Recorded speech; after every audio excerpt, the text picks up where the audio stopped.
Já sim, eu estou on. Que legal, que legal. Pessoal, então eu estou admitindo aqui algumas pessoas, mas as pessoas já estão entrando. Eu vou dar início. Eu sou a Cassandra, eu sou da área de relacionamento do SEMESP, tá? Vai ser um prazer moderar esse painel, que vai ser competências digitais dos docentes do ensino superior, uma avaliação no nível de proficiência, tá? Então, eu gostaria de dar algumas orientações aqui para vocês. Eu gostaria de lembrá-los que teremos um debate com os palestrantes ao final da sessão, tá? E todos podem participar, fazendo perguntas aqui pelo chat, eu vou estar monitorando, vai ser um prazer ser voz aqui também. Eu vou ficar de olho para vocês. Bom, eu espero que vocês tenham aproveitado bastante a plataforma do evento até aqui, né? Tem muita coisa que está acontecendo, né? A gente tem muitas palestras ao mesmo tempo, né? Todas as atividades que vocês estão realizando na plataforma é pontuada. E ao final do evento, a gente vai mostrar o ranking dos 3 mais engajados que ganharão um prêmio especial, tá? Então, eu vou ser bem breve aqui, já vou passar a palavra para o professor Marco Antônio Garcia de Carvalho, que é professor da Faculdade de Tecnologia da Unicamp e coordenador do GT de Tecnologias Educacionais da MetaRede Brasil. Então, professor Marco, muito bem-vindo, muito obrigada. Vou deixar o palco para o senhor pode compartilhar, tá bom? Cassandra, obrigado pela introdução ao tema também. Cumprimento aqui também o Cássio, né? Prazer conhecê-lo, Cássio, não tinha se encontrado.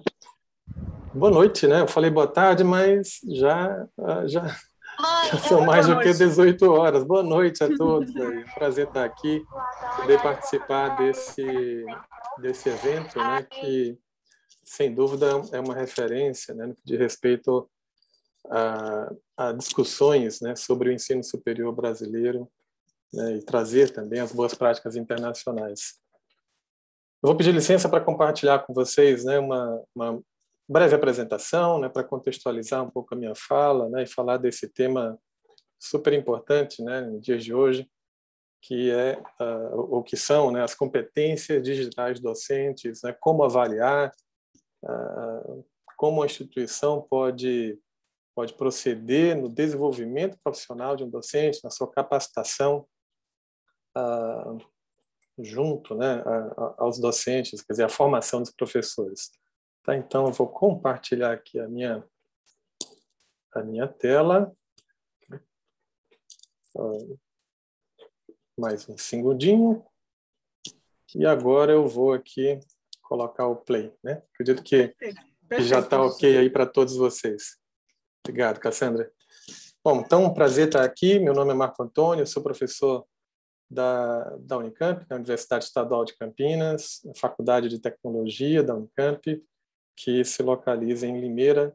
Sou coordenador também do grupo de tecnologias da MetaRede. MetaRede é uma rede de instituições superiores, é uma rede global, né, que tem um capítulo aqui no Brasil e que se dedica a tratar das questões relacionadas à tecnologia da informação no ensino superior, na educação superior, né? Para contextualizar, né, a fala sobre competências digitais, né, acho que não poderia deixar de falar um pouco sobre os desafios ou tendências, né, que o ensino superior vem sofrendo, né, sobretudo nesses últimos 2 anos, mas esse é um movimento que já tem uma estrada, né, mais longa, né. Chamo aqui de desafios ou tendências, porque para alguns isso não se reflete ainda de maneira muito concreta, né? E então, para alguns, né, esse pode não ser também o caminho, né, ainda. Então, para contextualizar, né, esse ambiente em que a gente vive, né, vou falar aqui de alguns pontos, né, que eu considero importantes para uma educação do século XXI ou para uma educação 4.0, né, como alguns também assim denominam, né, onde, por exemplo, o aprendizado pode acontecer em qualquer lugar, qualquer hora. O aprendizado vai ser customizado, né? Vai ser personalizado para aquele perfil de estudante. A até já experiências que consideram avaliar os traços de personalidade do estudante para oferecer, né, um determinado aprendizado. Isso acontece muito, por exemplo, em recursos que usam gamificação, né, por exemplo. O estudante poderá escolher também como deseja aprender, né? Então, escolher o que deseja aprender, como deseja que isso aconteça. Haverá, né? Quer dizer, acho que essa corrida já começou, né?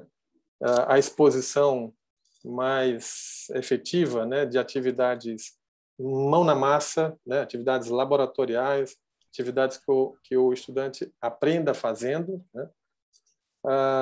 Isso implica também trabalhar mais com projetos, né? Aprendizagem baseada em projetos, o famoso PBL. Estudantes também deverá atuar, né, em áreas relacionadas à análise de dados, né?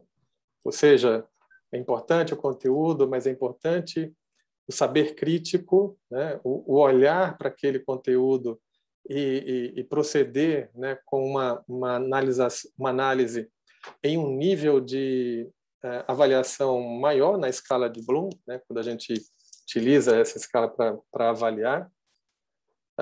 A avaliação, né, do ensino-aprendizagem certamente vai ter que se dar por diferentes processos, diferentes instrumentos. A gente vem percebendo isso durante a pandemia, né? Eu acho que a avaliação ela deixou de ser um aspecto pontual para fazer parte, né, ser distribuída ao longo do curso, ao longo do semestre. As opiniões, tanto dos estudantes, né, como dos atores do mercado, certamente elas serão consideradas com maior rigor, né? Então, conta bastante o que se vê, né? A sociedade, por vezes, se desenvolve mais rapidamente do que a academia, né? E, portanto, isso deve ser levado em consideração, essa colaboração para o design de currículos, né? Para o projeto de currículos, a definição de projetos pedagógicos. Isso tudo talvez combine também, né, com a possibilidade, né, dos estudantes se tornarem mais independentes, né, de haver, né, de forma mais efetiva a autorregulação, né, o aprender a aprender.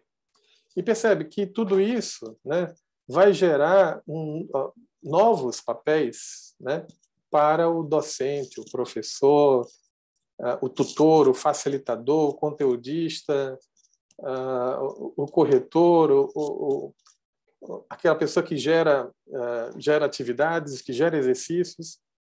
Então, o papel do docente, certamente, ele vai ser reformulado, expandido em algumas situações e talvez em outras, né, aquela que envolve a aula convencional seja reduzida. Então, esse é um pouco do cenário, né, que eu acho que é importante citar para falar das competências digitais, né? Porque as competências digitais elas permeiam, né? Elas perpassam esses aspectos que eu acabei aqui de citar, né, brevemente nesse contexto, né? As competências digitais elas podem ser interpretadas de diversas maneiras, né? Desde as mais simples, onde representa o uso correto de recursos digitais, de plataformas educacionais, de ferramentas, né? Mas eu gosto muito de utilizar um modelo, né, um framework mais completo, né, mais robusto, como esse, né, que está sendo apresentado agora nesse slide. Então, esse modelo, né, que é um modelo adotado pela Comissão Europeia, é chamado de DigiComp-Edu. É um modelo de competências digitais para os educadores. Tá? Então, eles podem servir também para educadores, professores, né, de outros níveis de ensino, não só o nível superior. Esse modelo tem 3 áreas bem distintas, né, como estão apresentadas aí nessa figura, né, a área ou os eixos, né, eixo de competências profissionais, aqueles relacionados basicamente ao ambiente profissional do docente, né, a instituição em que ele atua e como ele se relaciona com os colegas. O eixo relacionado às competências pedagógicas, né, dos docentes, Então, quando falamos de avaliação, ensino-aprendizagem, uso de recursos digitais, que era o lugar comum, né, quando se avaliava competências digitais, e como ele desenvolve e como ele provoca os estudantes a usar essas ferramentas, né, que é a capacitação dos estudantes ou dos aprendentes, isso compõe, né, esse eixo de competências digitais, competências pedagógicas, né, dos educadores. O último eixo, as competências dos aprendentes, né, a maneira como o professor está formando recursos humanos que sejam competentes digitalmente, né? Então, é formado aqui na figura pela área mais à direita. Percebe, esse modelo ele tem uma complexidade em si, né? E ele aborda diferentes áreas. Então, por exemplo, quando falo aqui de recursos digitais, né, se avalia, né, como competência se o professor tem uma boa capacidade para selecionar, para escolher ferramentas que atendam aqueles propósitos de ensino, né, e aprendizagem, né, que os alunos queiram ter, que eles queiram atingir, né, como objetivo da sua disciplina, né, do seu curso. Também, né, poderíamos falar, por exemplo, na área 4, né, um pouco no meio abaixo aqui dessa figura, quais são as formas de avaliação, as estratégias de avaliação que o docente utiliza ao longo do seu curso, né? Então, uso da ferramenta A, uso da ferramenta B, como é que ele gera feedback, né? Então, hoje, nesse ensino remoto emergencial, a gente recebe tanto documento online, como é que a gente provê o feedback, o retorno, aquela mensagem, né, para o aluno de que ele foi bem aqui, ele poderia melhorar nesse outro ponto, né? Então, isso compõe, né, um cenário complexo e completo, né, de competências digitais que, nesses novos papéis que o docente assume, né, nessa educação 4.0, é bastante relevante. Então, utilizo, né, para falar, né, de competências digitais, utilizo esse modelo, que é o DigiComp-Edu, né, vou representá-lo, vou chamá-lo dessa forma, né, que tem esses 3 eixos e essas 6 áreas, né, distintas, né, de competências digitais.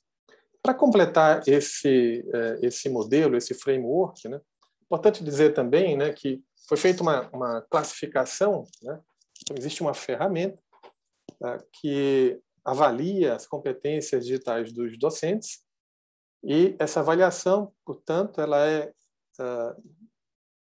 representada por meio de uma escala, que é essa escala que está sendo apresentada aqui nesse slide, que segue o mesmo padrão da proficiência linguística, né, dos países europeus. Então, vai do A1 até o C2, são 6 níveis, né, indo desde o recém-chegado, aquela pessoa que recém chegou, recém está utilizando as tecnologias, até o líder pioneiro, né, uma pessoa que traz inovação no uso das ferramentas digitais. Então, né, vou utilizar esse modelo, esse framework de DigiComp-Edu e essa escala de progressão, né, para tratar das competências digitais dos docentes do ensino superior brasileiro, né, que é precisamente o que eu gostaria aqui de falar e de apresentar para vocês alguns dados, né? Então, vou falar aqui dessas vou trazer dados, né? Não todos os dados, são pesquisas longas, né? Ricas, mas vou trazer aqui alguns dados relacionados a essas 2 pesquisas. Uma que avalia as competências digitais dos docentes e uma outra que traz um mapa, né? Um estudo do uso de recursos de tecnologia de informação e comunicação pelas instituições superiores brasileiras. Bom, é um panorama, né, de quantas pessoas responderam, quase 3.100, né, cerca de 3.100 professores responderam à pesquisa de avaliação de competências digitais, 66 instituições de ensino superior do Brasil. Há um equilíbrio, né, entre pessoas do gênero masculino e feminino, né, que apresentaram, né, esse gráfico do meio mostra isso, 51% homens, 48% mulheres, né? A faixa etária cerca de 60% a 62% dos respondentes estão entre os 30 e 49 anos, né? Que é uma faixa muito natural para quem milita, né? Para quem atua no ensino superior. Então, trazendo aqui algumas informações, né? Eu já começo com resultados, né, da pesquisa do mapa de tecnologias, vou chamar aqui de MapaTIC, né? Então, nesse relatório, né, nessa pesquisa, apareceu que aproximadamente 70% das instituições de ensino superior que participaram da pesquisa, elas possuem alguma estratégia de educação digital. A gente viu, né, inclusive agora há pouco, às 4 horas, pouco depois das 4, uma discussão sobre transformação digital, né, e a importância do planejamento estratégico nas instituições, né? Algumas dessas instituições possuem um plano para toda a universidade, para toda a IES, né, seja universidade, faculdade, o centro, e algumas delas possuem para determinadas unidades, ou seja, uma unidade específica, né, da universidade, por exemplo, uma faculdade, um departamento, né? Esse é o teor, né, dessa resposta. Veja, é um dado muito importante, né? É um dado elevado, né, de planejamento, de ter uma política de educação digital, né?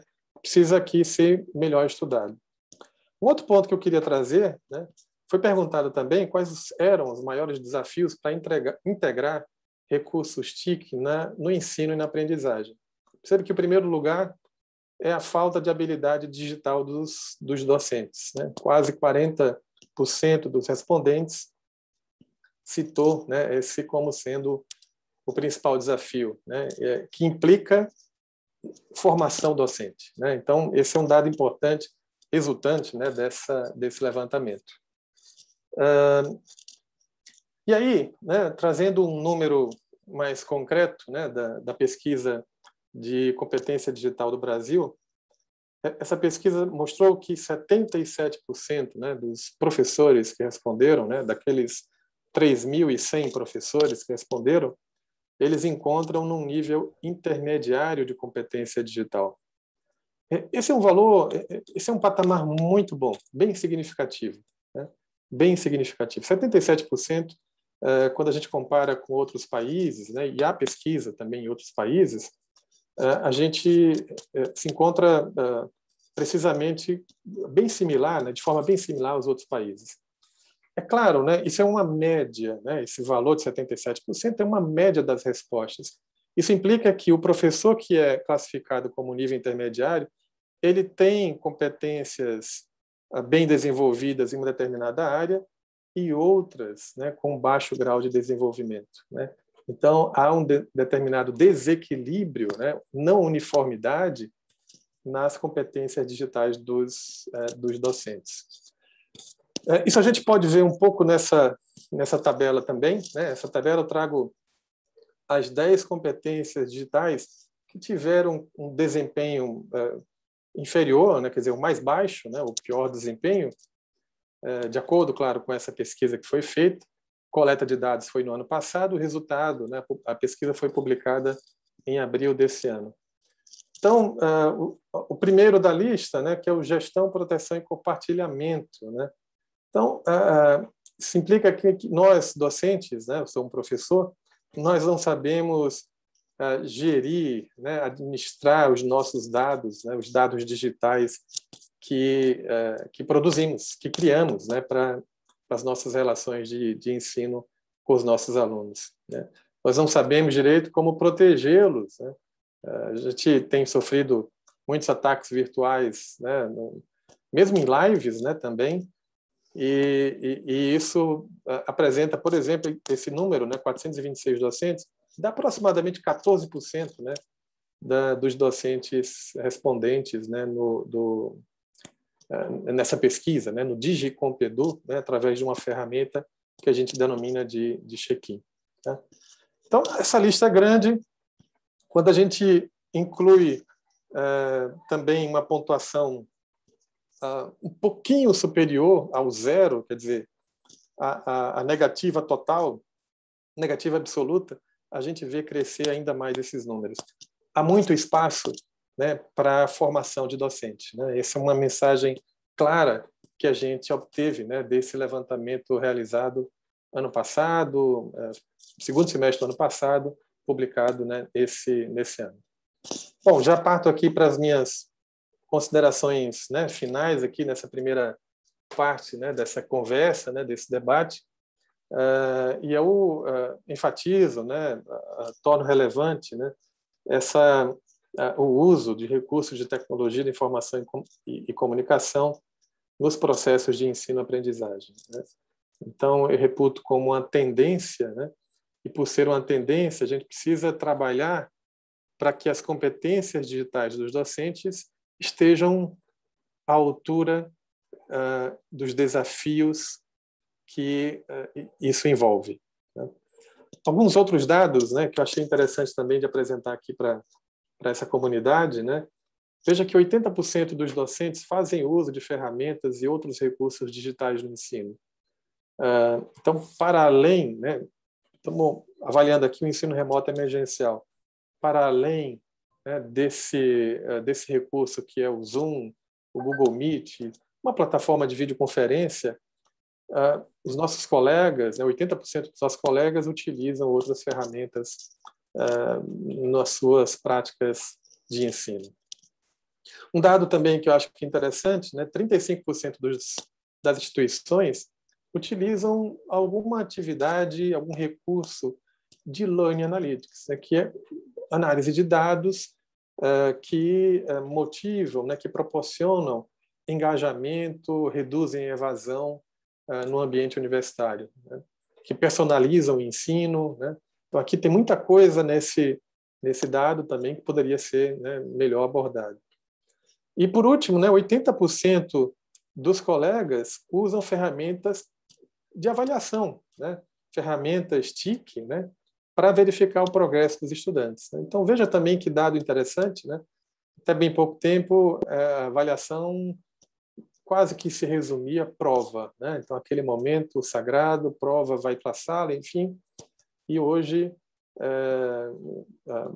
dada a aceleração, né, pela transformação digital que a pandemia gerou, né, boa parte dos nossos colegas, né, a grande maioria, utiliza outras ferramentas, né, para verificar o progresso, para avaliar, né, o ensino. Acho que esses dados, né, compõem um cenário que podem gerar um diagnóstico importante, né, para os gestores acadêmicos na sua tomada de decisões, né? Então, para isso que a gente faz, né, pesquisa como essa, poder oferecer dados, né, e esses dados, né, gerem evidências, boas práticas e se transformem em políticas, sejam políticas públicas, né, mas também sejam políticas institucionais, né. Isso envolve, né, a possibilidade de estabelecer parcerias, né, redes de cooperação como essa que eu atuo, né, que é a MetaRede, e, claro, envolve também, né, dificuldade de comunicação. Até agora há pouco, na última palestra do FENESP, né, o professor Fábio Reis citou, né, o grande desafio que é também a comunicação. Finalizo aqui, né, citando, né, que tudo isso envolve um grande esforço institucional, né, e esse esforço institucional deve ser refletido, né, no desenvolvimento, na proposição de atividades de formação docente, né, de desenvolvimento profissional docente, o famoso DPD, né.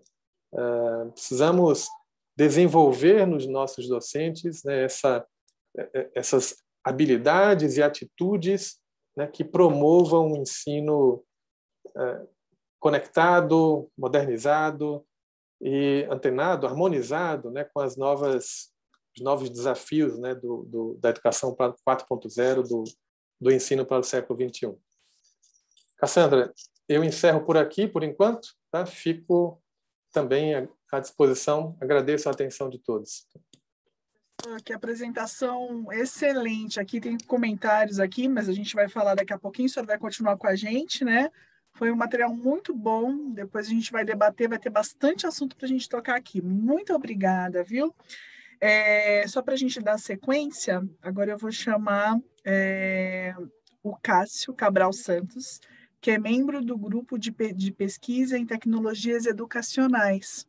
Cássio, eu vou passar a palavra para você e vamos dar sequência aqui. E, pessoal, fiquem à vontade para deixar as perguntas aqui no chat, tá bom? Cássio, está com você a bola agora. Olá a todos, boa tarde a todos. Como apresentado, eu faço parte desse grupo de pesquisa, faço parte também da Universidade de Lisboa. Além da boa noite, cumprimentar aqui o professor Marco Antônio pela apresentação. Parece que, embora não tenhamos nos falado antes da apresentação, mas nossa apresentação segue em completa sinergia, e aproveito a oportunidade aqui para parabenizar o professor Marco Antônio pela colaboração através do capítulo do Brasil da MetaRede.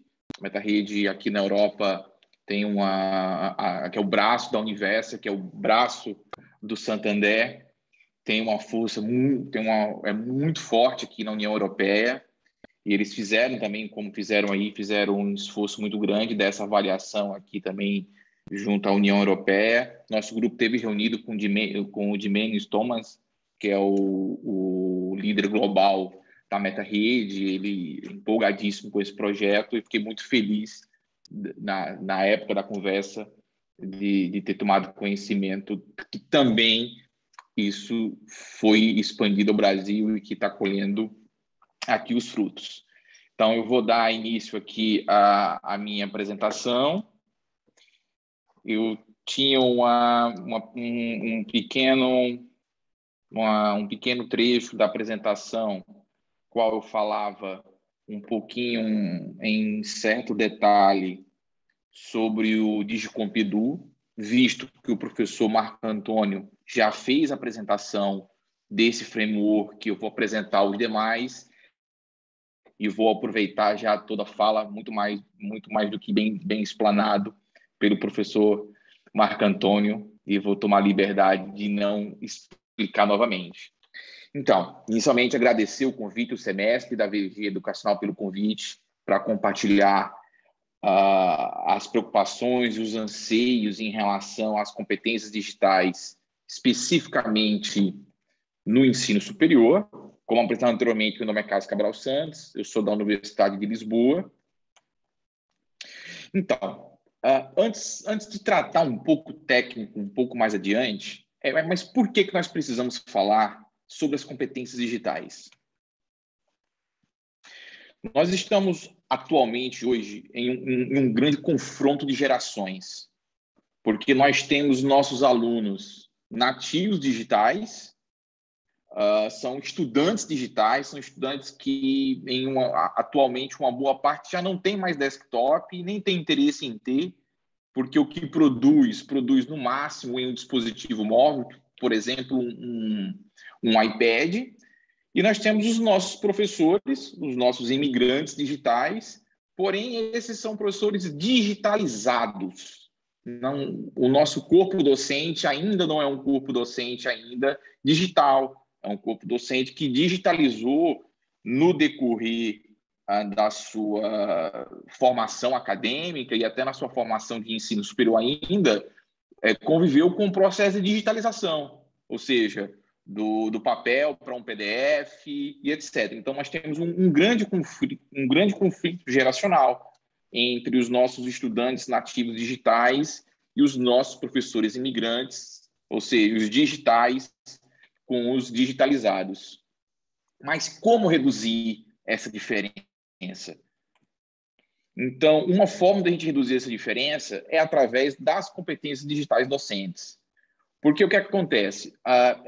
Já há um certo tempo se discute muito, a Europa discute desde 2006 as competências digitais. Em 2006, a Europa já considerou as competências digitais como uma das 8 competências chaves de aprendizagem ao longo da vida. Então, é uma discussão que vem sendo feita na União Europeia desde 2006. Então, não é uma discussão nova falarmos de educação de competência digital.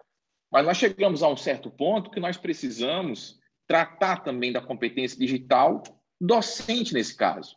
porque nós temos um grande conflito geracional, onde os alunos já são habituados a aprenderem de uma forma nova, mas os nossos professores ainda ensinam de uma forma antiga, de uma forma ainda consolidada.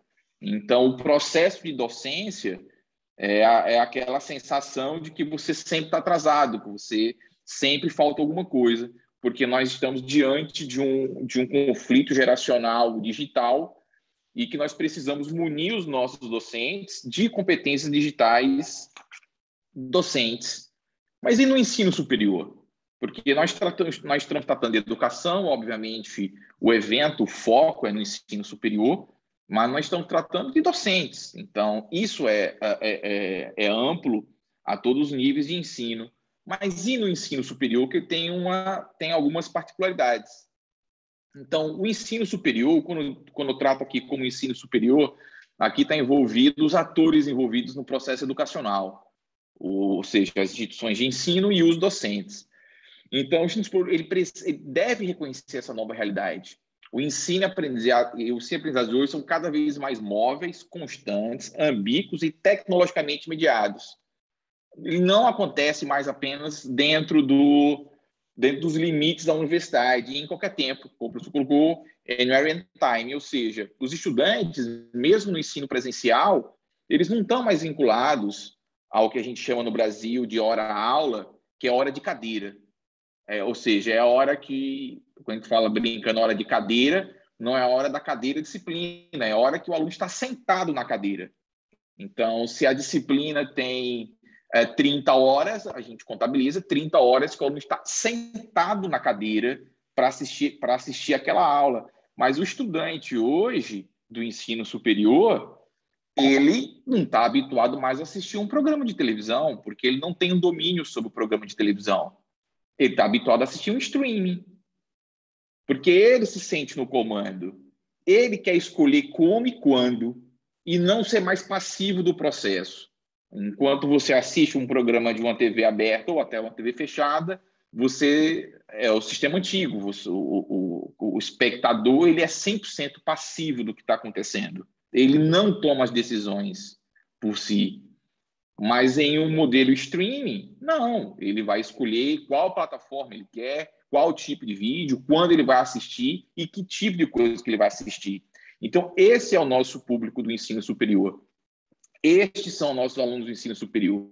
Então, as instituições precisam entender, juntamente com os docentes, que a forma que esses estudantes pensam é completamente diferente.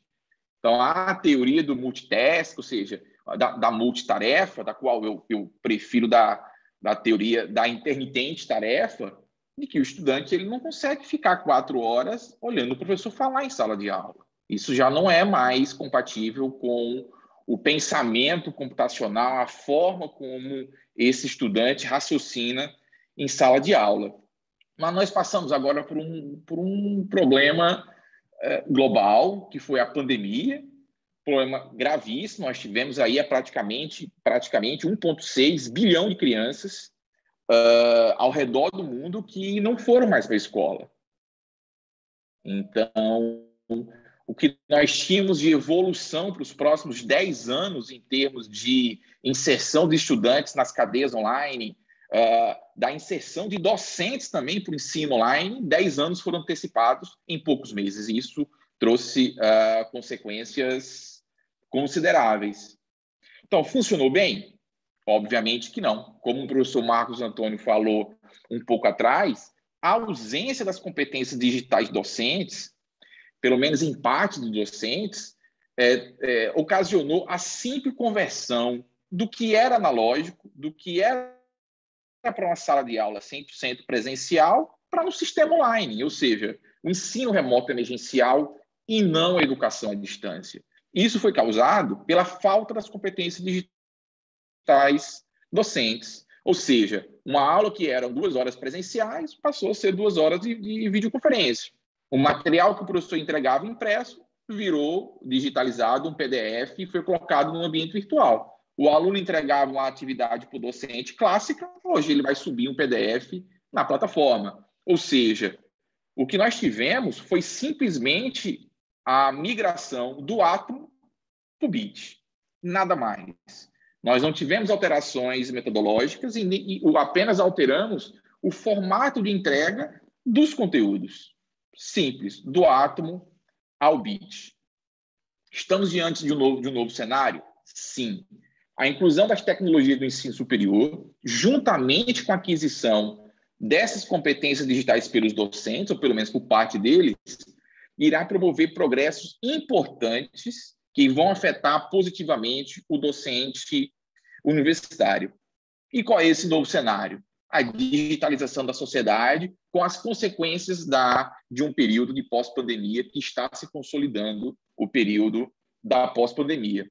Então, a mudança do método instrutivo por parte dos docentes, passando de uma transmissão, de um método de transmissão transmissível, ou seja, o conhecimento está exclusivamente de um lado, ou seja, apenas o docente pode transmitir, para uma migração para os ambientes enriquecidos, com metodologias ativas, onde os estudantes possam também contribuir de forma colaborativa e autonomia. Mas como se preparar para esse novo cenário? O primeiro deles, processo diagnóstico, como o professor Marco Antônio falou um pouco antes. Ou seja, nós precisamos ter, a nível institucional, a nível nacional, em qualquer um dos países, um retrato fiel e detalhado do nível de proficiência das competências digitais docentes. Então, o que pode ser feito? Desenvolver referenciais de competências digitais docentes ou adotar um referencial já consolidado. Eu trouxe aqui alguns referenciais, aqui, só apenas como exemplo. Então, nós temos o referencial ETF americano, temos o referencial que o professor Marco Antônio trouxe, que é o DigiCompedu, temos o referencial da Unesco, temos o TPEC, que é um referencial assim, nascido no ambiente acadêmico e não no ambiente de gerador de políticas, temos o ISTE, também ali de origem americana, e também alguns nacionais, como o INTEF, que é um framework espanhol, desenvolvido por uma instituição responsável pela formação digital dos professores na Espanha. Ou seja, o mundo está trabalhando em volta da discussão e elaboração de referenciais. Então, ou você desenvolve ou você adota. No caso, a União Europeia desenvolveu o DigiComp Edu, consequentemente, os países da União Europeia adotaram esse referencial, como também a MetaRede também abarcou esse referencial pronto e que fez o processo de avaliação. É importante frisar que o Brasil tem o Centro de Inovação para a Educação Brasileira, é uma instituição sem fins lucrativos no Brasil, que desenvolve um projeto também parecido, muito interessante, inclusive de um processo de avaliação. Eu só não vou passar aqui o vídeo para não tomar muito tempo, mas esse vídeo está disponível facilmente na internet, que explica um pouco como funciona esse referencial no Brasil, embora não seja, digamos, um referencial oficial, porque ele não tem uma chancela do governo, de um ministério ou de uma secretaria, por exemplo, importante, o que não tira o mérito de ser um importante aliado da formação dos professores no Brasil. Então, esse é o DigiComp Edu, como o professor Marco Antônio falou anteriormente, são 22 competências em 6 áreas. Importante frisar de que ele foi feito de uma forma linear, ou seja, ele, em tese, serve para professores da educação infantil até o ensino superior. Ele não é específico de uma modalidade, então, ele é 100% genérico, porque a intenção da União Europeia, especificamente do John Center, é que este documento sirva de base para a elaboração de documentos complementares. Então, tem a criação aqui de mais 2 áreas complementares de Compedu referente ao ensino superior. E tem mais uma área específica do ensino online. Então, ele é um documento de base, genérico, linear, para que as instituições, os governos possam, a partir daí, desenvolver referenciais complementares para atenderem partes específicas. Como o professor falou, ele é organizado dentro do sistema de certificação de línguas, adotado também na Europa. Ele vai do A1 para o C2, ele é acumulativo, como também na língua, ou seja, quem tem o nível B2 tem um pouquinho mais do que o B1, que tem um pouquinho mais do que o A2, que tem um pouquinho mais que o A1. Então, ele tem um nível crescente, também foi baseado também na taxonomia renovada de Bloom. Aqui, especificamente, nós desenvolvemos uma ferramenta para avaliar o nível de competência digital, porque nós, não só o processo da meta-rede, mas também como os próprios sistemas proprietários da União Europeia, você acessa o sistema, coloca seus dados, você obtém os resultados descritivos, mas nós queríamos ir um pouquinho além. Nós queríamos ter acesso de forma anônima, mas...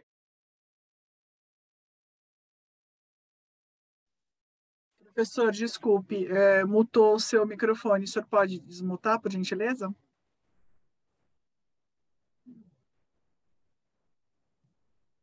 Agora o senhor consegue falar.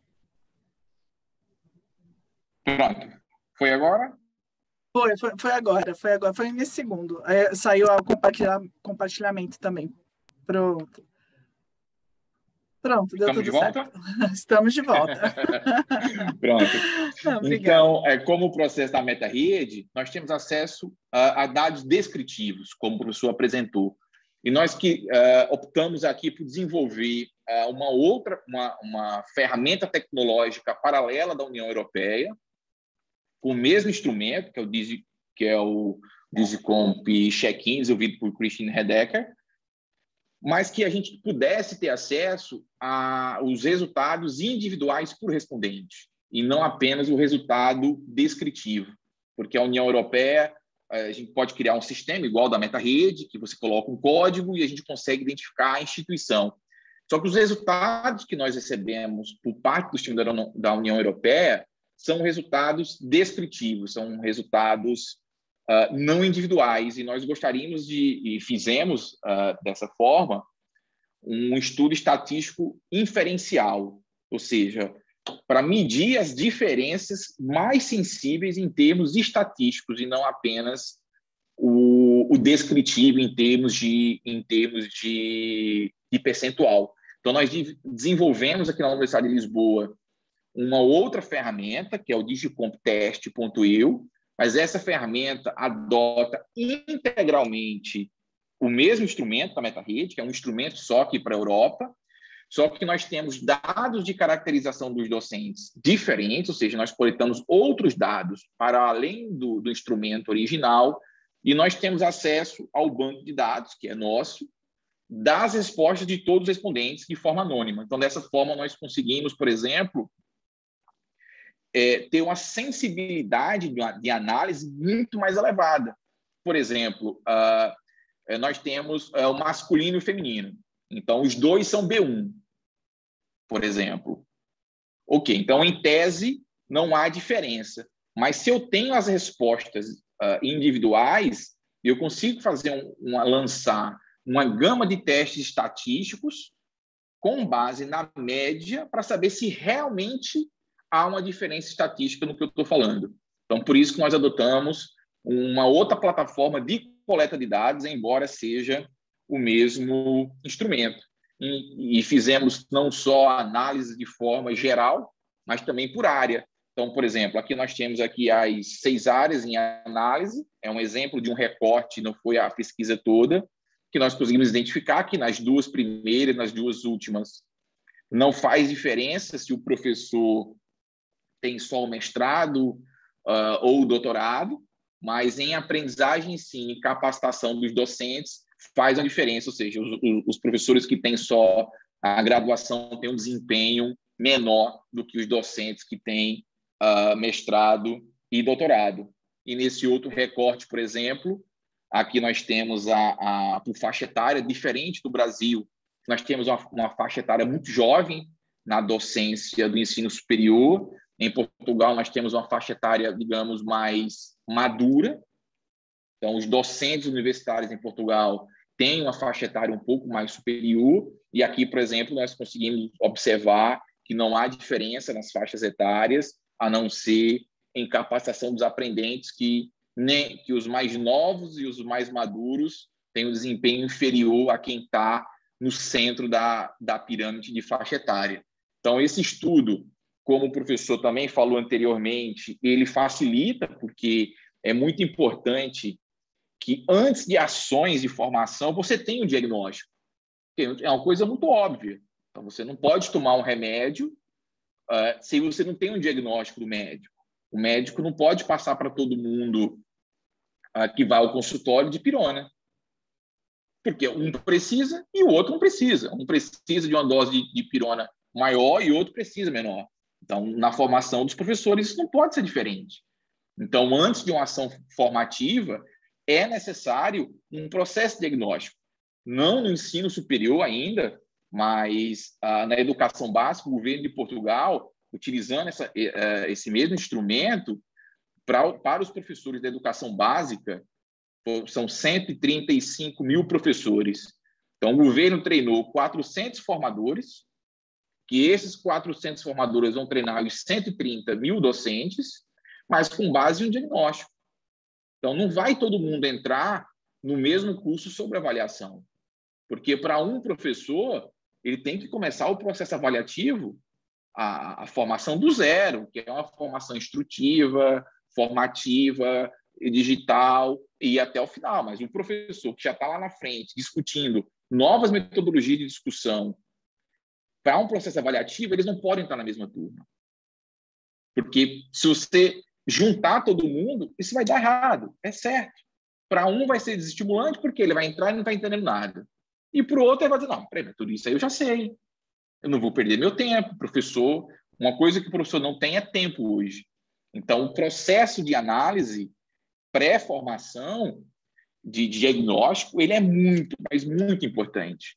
E as pesquisas recentes indicam que mesmo os professores que obtêm as maiores notas, A1 ou A2, ou seja, em tese, são professores que a gente não deveria estar preocupado com o processo formativo deles. Eles estão no topo da pirâmide. Mas, quando eles são inquiridos, se eles precisam de formação, eles continuam afirmando, eu preciso de formação. Então, o diagnóstico é a ferramenta principal para que o poder público, as instituições privadas de todas as naturezas possam promover ações de formações contundentes, específicas e cirúrgicas exatamente onde precisa, porque os nossos docentes, principalmente do ensino superior, eles precisam falar com os nossos estudantes do ensino superior a mesma linguagem. Então, se nós tínhamos um problema de evasão, principalmente no cenário privado no Brasil, eu atuei no cenário privado no Brasil durante 20 anos, então eu tenho experiência considerável no Brasil. Se nós discutíamos há 5 anos atrás o processo de evasão na instituição privada, ele vai ser catastrófico nos próximos anos, porque os estudantes que ainda não tinham nenhuma experiência no ensino online, todos foram forçados agora no ensino médio e nos primeiros anos da faculdade. Esse aluno não vai mais aceitar sair de casa para assistir uma disciplina X, 100% teórica, que o professor vai passar 20 slides em sala de aula. Esse aluno não vai mais aceitar fazer isso.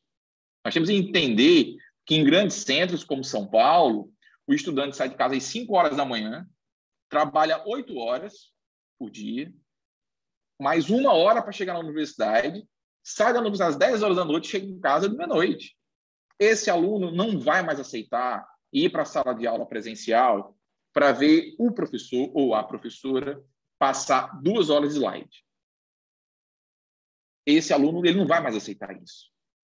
Ou seja, ou esse professor torna esse material interativo, agradável, e converse com esse aluno com a mesma linguagem, com o que seja interessante, ou esse aluno ele vai entrar em evasão e vai procurar um outro sistema, uma outra instituição, uma outra metodologia. Então, eu não tenho dúvida, e as pesquisas trazem nesse sentido, de que o diagnóstico para ações de formação sobre as competências digitais, agravado pelo período de pós-pandemia, serão cruciais para os próximos anos a nível global. Então, eu trago aqui no final da minha apresentação algumas referências. Para quem quiser ter acesso, eu não recebi nenhuma orientação específica, mas para quem quiser ter acesso à apresentação, eu deixo aqui no final, tem aqui o link embaixo e também tem um QR Code, não só dos meus contatos, como também da apresentação. E já depois da apresentação, já vai estar lá disponível para quem quiser baixar a apresentação e também ter acesso ali à gama de referências. Professor, obrigado. Ainda facilita o nosso trabalho. Olha que maravilha, né? Assim que é bom. A interatividade. Achou o diagnóstico e resolveu o problema. Muito bom. Professor, você quer fazer mais alguma colocação? Não, a minha apresentação está concluída e eu fico aqui à disposição para esclarecer alguma dúvida e conversar para quem tenha algo aqui para debater conosco. Eu agradeço muito. Antes do debate, pessoal, a gente está com duas apresentações maravilhosas, né? Dois pontos que batem na questão do diagnóstico, né? Antes do debate, eu só queria solicitar a vocês a gentileza, a gente faz uma enquete muito rapidinha sobre essa palestra, tá? Vou colocar aqui para a gente, vou iniciar, ela é anônima, tá? E vou deixar 30 segundinhos aí, quem puder responder, e a gente encerra, e a gente parte para o debate, né? Com as perguntas que o pessoal deixou aqui. Tá bom?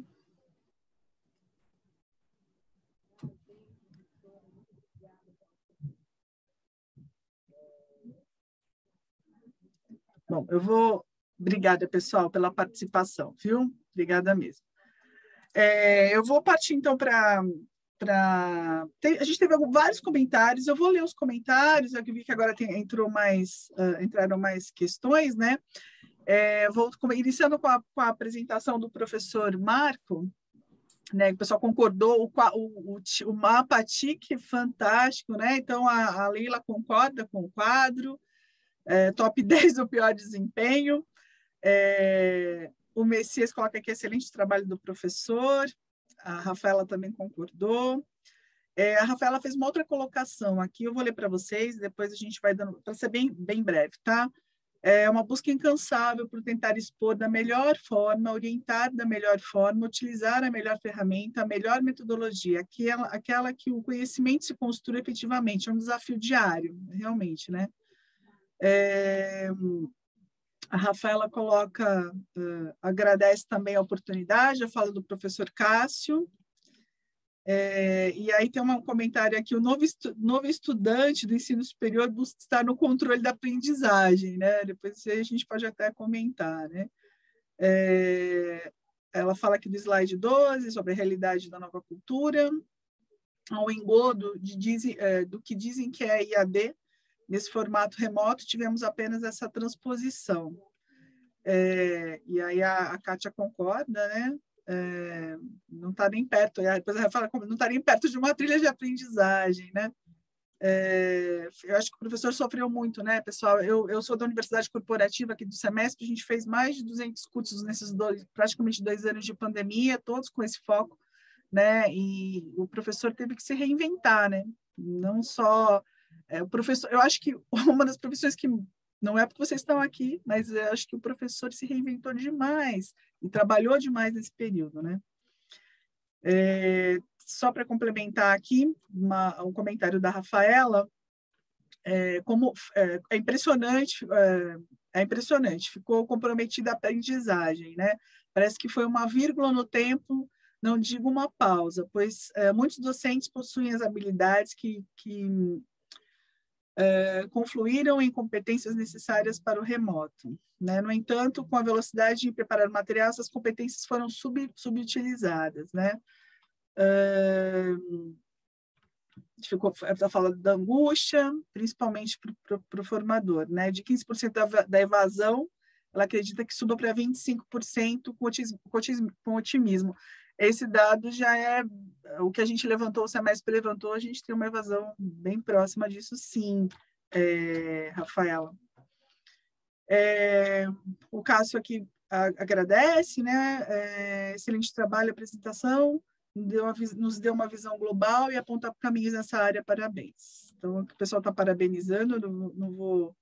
Aí tem um comentário aqui da Rafaela, tem uma pergunta sobre o Blended Learning, ou ainda sala de aula invertida. Como acompanhei um painel anterior, sabemos que precisamos de uma mudança de pensamento, mas como trazer essa metodologia efetivamente para os docentes e trazer os estudantes a essa realidade, ao seu protagonismo, né?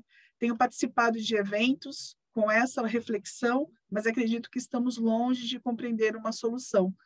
Aí eu queria que tanto o professor Marco quanto o professor Cássio respondessem. Não sei quem gostaria de iniciar, fique à vontade. Bom, eu posso começar, né, Cássia? Claro. Eu tenho um comentário antes, né, também sobre um comentário, acho que foi também da Rafaela, né, sobre a busca incansável, né, por expor da melhor forma, por orientar da melhor forma, etc. Eu acho que esse comentário também, Rafaela, ele dá margem, né, para a gente repensar, né, os papéis, né, que o docente vai ter ou já tem, né, mas também dá margem, né, para um pensamento de um novo modelo de professor ou do papel de professor com uma segmentação maior das suas atividades, né? Então, talvez a gente tenha, né, o especialista na produção de conteúdo, o especialista na transformação desse conteúdo, né, que facilite o ensino, o especialista em acompanhar, em tutorar o aluno, né, que são um pouco, né, os papéis que já existem também na modalidade EAD, né? Esse professor, né, claro que tem um conjunto de atividades mais ampliada, né, de orientação, de pesquisa. A gente nem citou, né, porque acho que não está no foco central da apresentação aqui do tema, mas todos nós estamos sendo também direcionados para integrar a extensão em nossos currículos, né? Isso por legislação. Então, veja, é um super professor, né? Esse movimento iniciou em 2018, 2017, e ele tem culminado sistematicamente na legislação educacional brasileira, que já não é pequena. Então, aparece já nas nossas diretrizes curriculares diversos pontos que implicam no papel do professor, nesse papel ampliado, né, no aumento de responsabilidade do docente, né? Eu trabalho na área de engenharia, né, então tem as DCNs de 2019, de abril de 2019, vão muito nessa direção, né, bem similar aqui das competências digitais, da educação 4.0, do aprender a aprender, da educação para o século XXI, né? Às vezes a gente usa essa mesma nomenclatura aí da Revolução Industrial 4.0, mas colocar aqui de novas visões da educação. Então, tudo isso, né, talvez provoque mudanças, né, no perfil e nessa segmentação do processo de ensino-aprendizagem. Especificamente aqui sobre a questão da aula invertida, né, da flipped classroom, eu venho tentando acompanhar, né, essa discussão já há algum tempo, notadamente muito mais nos últimos 4 anos. Eu era assessor da reitoria aqui na Unicamp, trabalhava num órgão chamado Grupo Gestor de Tecnologias Educacionais, um órgão que dava apoio à pró-reitoria de graduação e provia ferramentas, por exemplo, como o AVA, né, os ambientes virtuais institucionais da Unicamp, enfim. E vim acompanhando essa discussão também um pouco mais de perto, 2017, 2018, assisti alguns eventos, até com o Jonathan Bergman, né, que é considerado um dos pais aqui da aula invertida. Eu confesso que o conceito, né, na minha interpretação, o conceito ele chegou, né, tanto na classe docente como também para os alunos, mas a execução ela está um pouco longe do que essa representação teórica, né, esse arcabouço teórico precisa, por questões culturais, né, tanto da nossa parte, professor, como da parte também dos estudantes, né. A autorregulação, quer dizer, o aprender a aprender, o adotar caminhos, né, quando a gente faz uma aula invertida, o aluno tem que tomar também alguns caminhos próprios, né, de ensino, de estudo, não é algo simples, né, para um estudante que passou 3 anos no ensino médio, mais 9 anos no ensino fundamental, né, então ele tem 12 anos de ensino no formato mais tradicional e ao entrar na universidade ele se depara com uma aula invertida que não, às vezes nem está bem preparada, onde o professor fala, olha, estuda isso, né, na próxima aula a gente vai fazer um teste, ou a gente vai conduzir uma dinâmica, uma atividade, enfim. Então, o papel da aula invertida, né, eu acho que ele já foi bem debatido, né, em vários fóruns, é um lugar comum, né? Acho importante, né, para o ensino, a gente precisa executá-lo da melhor forma. A gente tem usado muito durante a pandemia, né, nos designs institucionais, né, das nossas atividades remotas, mas nós estamos em um outro contexto, né, de ensino remoto emergencial, é completamente diferente do que a gente poderia adotar no ensino híbrido, né, quer dizer, no apoio à modalidade presencial, né. Então, existe um caminho, né, acho que a gente está na direção, mas existe ainda um caminho que envolve mudanças culturais, né, de ambos os lados. Tá? Então, minhas considerações iniciais, Rafaela, um pouco sobre a sua questão aqui do chat. Tá? Obrigada, professor. Professor Cássio, gostaria de completar, por gentileza? Sim, a Leila colocou que você trouxe um pouquinho antes que o novo estudante do ensino superior busca estar no controle da aprendizagem, né? Perfeito. Eu gosto de fazer um pouco de reflexão, um pouco fora da caixa, porque às vezes nós, como educadores, pensamos ainda um pouco ainda dentro da sala de aula, mas vamos imaginar quando deu-se a opção das pessoas escutarem música, inicialmente foi por rádio. As pessoas não tinham escolha. Você tinha que escutar o que a pessoa do rádio disponibilizou para você. Um pouco tempo depois, você pôde comprar o seu LP. Então, você começou a assumir o controle, de certa forma, do que você iria escutar, mas você tinha que escutar o LP todo. Você não tinha um controle completo. Você escolhia uma banda, mas tinha que escutar o LP completo. Um pouco tempo nós passamos para o CD. Então você podia programar que música queria escutar. Depois nós passamos para o MP3. Então explodiu as opções que você poderia escutar. O nosso público hoje, o nosso estudante do ensino superior, escuta música por streaming. Ele escolhe a sequência, o que ele quer escutar, e não só, ele produz a sua lista de música e compartilha com os amigos. Então, o estudante atual, ele não quer ser passivo no processo de aprendizagem. Ele quer contribuir, ele quer estar ao lado do professor. Ele não aceita mais o monólogo em sala de aula.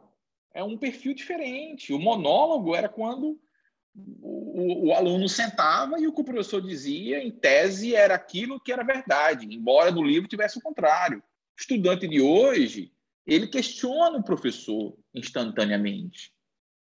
Então, é um perfil totalmente diferente. O estudante hoje não aceita mais de que o professor defina com exclusividade e tem um monólogo de um conteúdo, porque o aluno vai dizer, mas se é para estar 3 horas aqui vendo o monólogo, a leitura de um slide, isso eu faço no caminho da minha casa.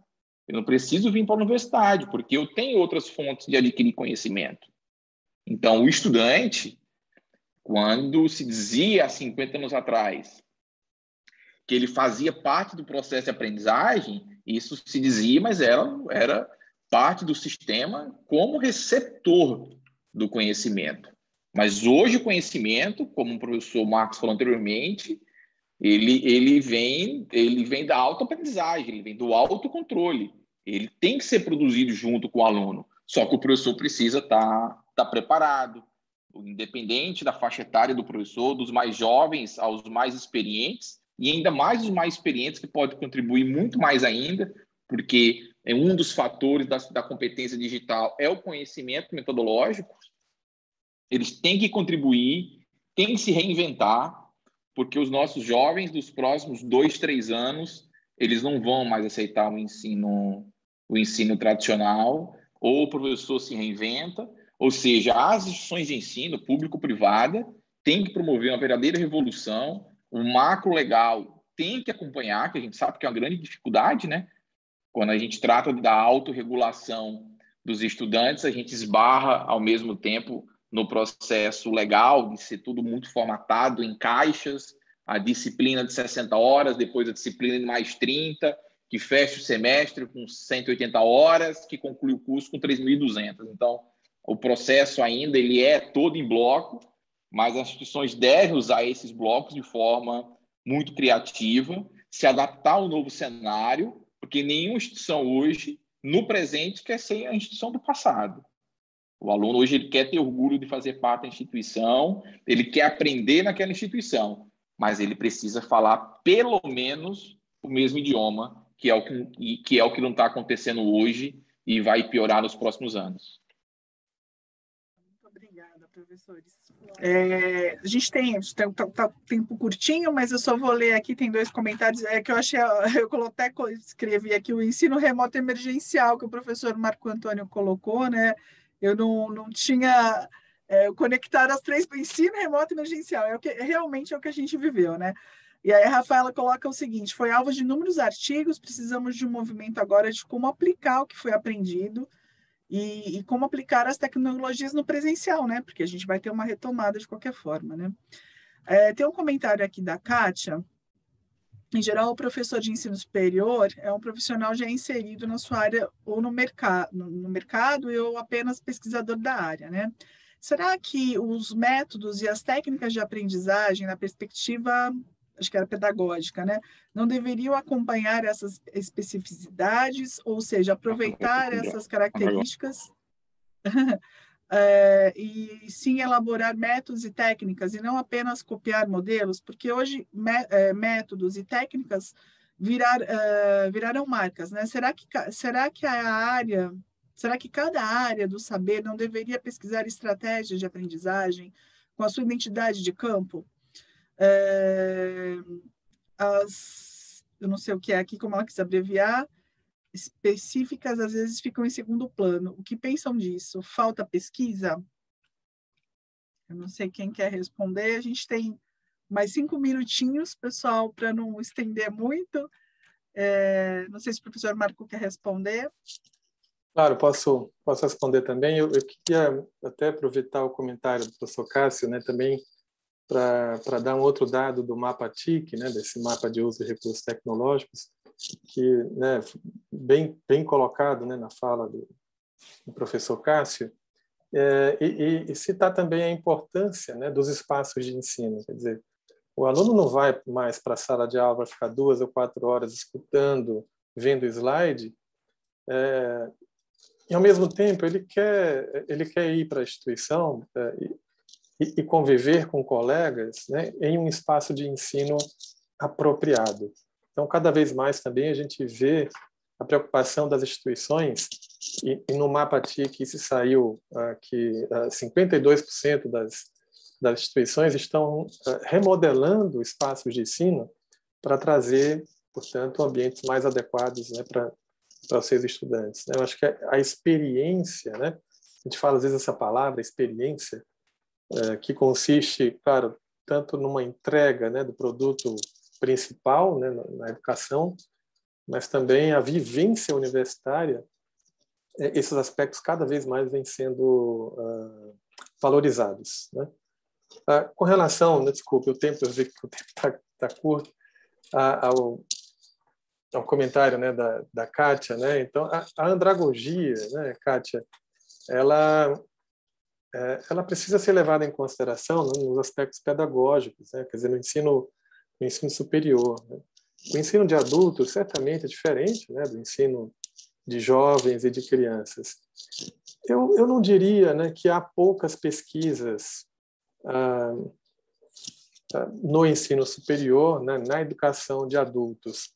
Talvez não explicitamente, né, onde o foco central seja adultos, mas há muitas pesquisas de diversas áreas, né, que estudam boas práticas, né, e que levantam evidências de boas práticas para o ensino de adultos, né, o ensino superior em geral. Talvez a gente não tenha ainda muito hábito, né, de utilizá-las no dia a dia. Me parece que há uma desconexão, né, entre aquilo que é estudado, experimentos que são feitos, né, que resultam na adoção, na descoberta de boas práticas, e essa desconexão com a prática cotidiana, né, o ensino naquela universidade, enfim, existe aí um descompasso nesse cenário, né? Então, acho importante, né, utilizar elementos e metodologias específicas para o ensino de adulto. Acho que existem pesquisas, se não suficientes, mas muita pesquisa nessa área. Precisamos, sim, passar a divulgá-las e passar a aplicá-las, tá? Vou passar aqui a palavra para o Sr. Cássio para não tomar muito tempo também. Fique à vontade, Cássio. Reforçando o que o professor falou, ainda o ensino à distância, ou o híbrido, ou o remoto, que nós passamos agora, ele tem algo que ainda nós não conseguimos trazer do presencial, que ainda nós não conseguimos levar para o ensino online, que são as relações. Porque no ensino online, as nossas conversas, elas não são conversas voluntárias. Os alunos não se cruzam na lanchonete da universidade para bater um papo sobre atividade profissional, como as coisas estão acontecendo, programar alguma coisa no final de semana. No ensino online, é schedule, ou seja, é aula de 7 às 9, terminei, cada um vai. Então, não trouxe ainda o calor humano. Então, o cheiro da universidade, o cheiro da lanchonete, ainda a gente não consegue trazer para online. Então, esse calor humano, dessa conversa desprovida de intenção, da conversa não intencional, de você cruzar com o professor na universidade, isso ainda a gente não consegue trazer para online, e no ambiente universitário, pior ainda, isso faz uma falta gigante.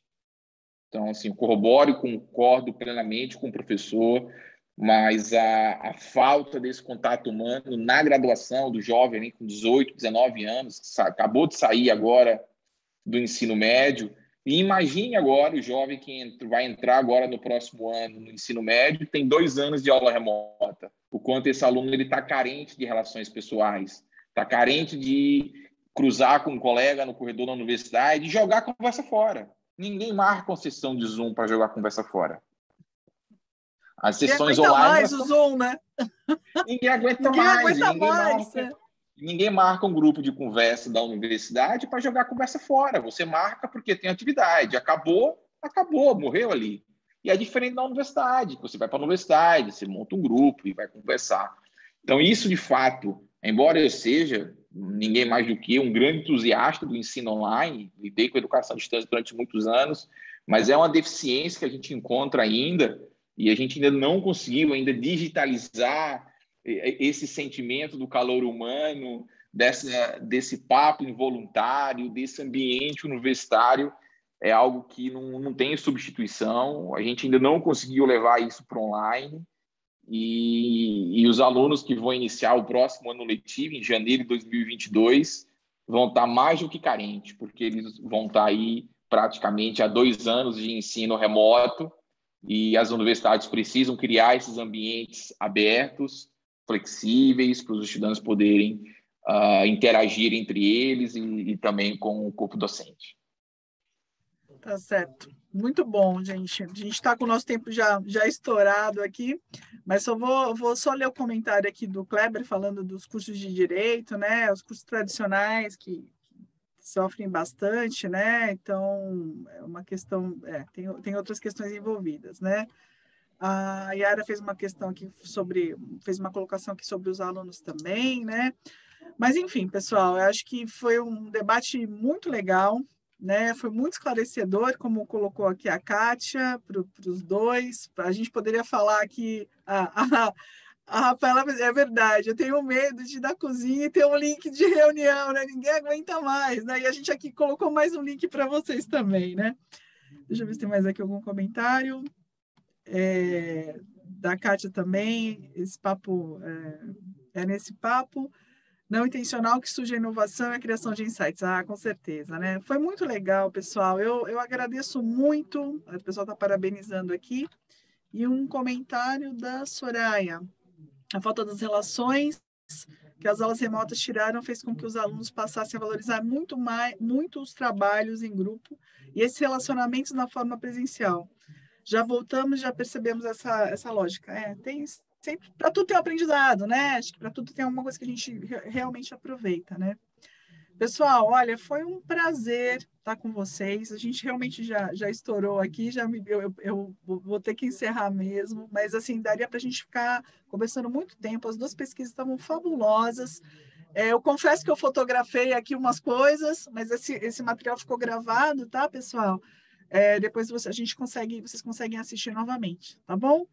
Eu agradeço imensamente ao professor Marco Antônio, ao professor Cássio, pela gentileza, dedicação, trabalho espetacular de vocês, agregou demais aqui para a gente, tá?